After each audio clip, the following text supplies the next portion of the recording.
ആ ചോരകനിയുന്ന ദൃശ്യങ്ങൾ നിസ്സഹായനായ ഒരു പാവം വിദ്യാർത്ഥിയുടെ വേദനിക്കുന്ന വിലാപങ്ങൾ വ്യക്തതയോടെ പ്രിയപ്പെട്ട പ്രേക്ഷകരെ കാണിക്കാനും കേൾപ്പിക്കാത്തതും കഴിയാത്തതും മനക്കെട്ടിയില്ലാത്തവർ ആ വിഷ്വൽ കണ്ടാൽ ചിലപ്പോൾ വിഷാദ രോഗത്തിന് അടിപ്പെടും, ചിലപ്പോൾ ഹൃദയസ്തംഭനമുണ്ടാകും. അതുകൊണ്ടാണ് 1ാം വർഷ വിദ്യാർത്ഥിയെ ഷർട്ടൂരി അർദ്ധനഗ്നനാക്കി കയ്യും കാലും കട്ടിലിൽ കെട്ടിയിട്ടാണ് സീനിയർ തമ്മാടികളുടെ വക നരമേധം കൊല്ലാക്കൊല. ആ ദൃശ്യങ്ങളിൽ ഒരു 1, 2, 3 എണ്ണലുണ്ട്. എഞ്ചുപടി പറഞ്ഞു കളിക്കുന്നതല്ല. കഴുത്തിന് താഴേക്ക് കാൽപാദം വരെ കോമ്പസ് കൊണ്ട് കുത്തി ചോര വാർക്കുന്ന മുറിവുകളിൽ എന്തോ തരം ദ്രാവകമൊഴിക്കലാണ്. നെഞ്ചിൽ 2 ഭാഗത്തായി മുറുക്കിയിട്ടിരിക്കുന്ന ക്ലിപ്പിൽ പിടിച്ചാട്ടി കളിക്കുന്നുണ്ട്. സ്വകാര്യ ഭാഗത്തിന് മുകളിൽ ഡംബൽസ് എന്ന ഇരുമ്പ് കട്ടികളാണ്. നാഭിയിൽ ഡിവൈഡർ ഇട്ട് കുത്തിക്കറക്കലാണ്. ആ വിദ്യാർത്ഥി വേദന കൊണ്ട് പിടച്ചു പൊളയുമ്പോൾ ഒരുതരം പൈശാചികമായ അട്ടഹാസങ്ങളിൽ മനുഷ്യമാംസം പച്ചയ്ക്ക് തിന്നുന്ന നരഭോജികൾ തോറ്റുപോകും മട്ടിലാണ് തെമ്മാടിപ്പളയുടെ പൂണ്ടുവിളയാട്ടം. ആ കോളേജിൽ നിന്ന് പഠിച്ചിറങ്ങിയ ഏഞ്ചൽ കോട്ടിട്ട് നഴ്സിംഗ് പണിയെടുക്കേണ്ട കൂട്ടമാണ്. യന്ത്രകവിത്തുകൾ പഠിച്ചിറങ്ങിയാൽ ആശുപത്രികൾ അറവുശാലകളാക്കില്ലെന്ന് ആര് കണ്ടു? കുട്ടികളല്ലേ, അവരുടെ ഭാവി എന്താകുമെന്ന് സിമ്പതി വേണ്ട.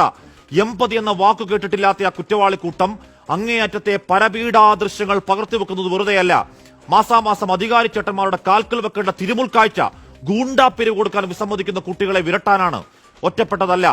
മാസം 3 കൊലപാതകത്തോളം പോകുന്ന ഈ സാഡിസം അരങ്ങേറിയിട്ടും ആരോരും അറിയുന്നില്ലെങ്കിൽ, വിലാപങ്ങൾ കേൾക്കുന്നില്ലെങ്കിൽ, ആ പ്രിൻസിപ്പലും വാർഡനും ഒക്കെ ഞങ്ങളുടെ നികുതി പണത്തിൽ ശമ്പളം വാങ്ങി തിന്നാതെ രാജിവെച്ച് ഇറങ്ങിപ്പോവണം, ഇല്ലെങ്കിൽ ഇറക്കണം സർക്കാർ. കോട്ടയം കോളേജിലെ പ്രിൻസിപ്പൽ പറയലാണ്, ഒന്നും അറിഞ്ഞില്ല, വിദ്യാർത്ഥികൾ ആരും പരാതി പറഞ്ഞിരുന്നില്ല. ആ പ്രതിപ്പട്ടികയിലേക്ക് നോക്കണം മാഡം. അതിൽ 2ാം പ്രതി ഒരുത്തനുണ്ട്, പേര് രാഹുൽ രാജ്. ഹോസ്റ്റൽ മുറിയിലിട്ടൊരു തോട്ടം തൊഴിലാളി പുത്രനെ കൊല്ലാക്കൊല ചെയ്യുമ്പോൾ അവനെ നഴ്സിംഗ് വിദ്യാർത്ഥി സംഘടനയുടെ സംസ്ഥാന ജനറൽ സെക്രട്ടറിയാണ്. ഇൻസ്റ്റാഗ്രാം നാമധേയം രാഹുൽ രാജ് കോമ്രേഡ്.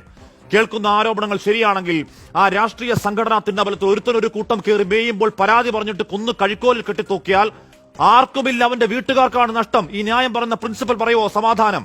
കഴിക്കാൻ ഭക്ഷണം പോലും കൊടുക്കാതെ ദിവസങ്ങളോളം ഇടിച്ചും തൊഴിച്ചും ഇഞ്ചപ്പരുവത്തിൽ കൊലയ്ക്ക് കൊടുത്ത വയനാട്ടെ സിദ്ധാർത്ഥന്റെ ചോരകല്ലിച്ച ഓർമ്മകൾക്ക് ഈ വരുന്നയാഴ്ച വർഷം 1 പ്രായം.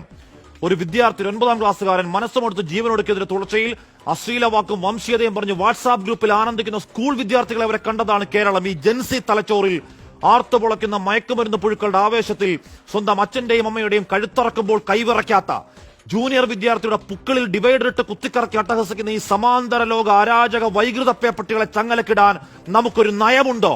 ഇവിടെ ഒരു സർക്കാരുണ്ടോ? ലോകത്തെവിടെയായാലും ഏത് സമയത്തും 24 വാർത്തകളും ഓഗ്മെന്റഡ് റിയാലിറ്റി പാക്കേജുകളും എക്സ്പ്ലെയിനറുകളും വിശദമായി കാണാൻ ഞങ്ങളുടെ യൂട്യൂബ് ചാനൽ നിങ്ങൾക്ക് സബ്സ്ക്രൈബ് ചെയ്യാം.